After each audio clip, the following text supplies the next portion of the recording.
అందరికీ నమస్తే. వశీకరణ.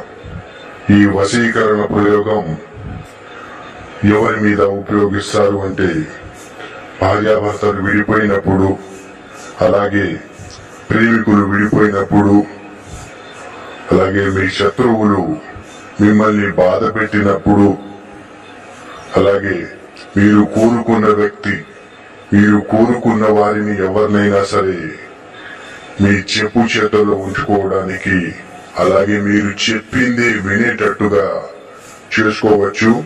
అలాగే ఈ వశీకరణం ఇద్దరి ఫోటోలతో, ఇద్దరి పేర్లతో చేయడం జరుగుతుంది.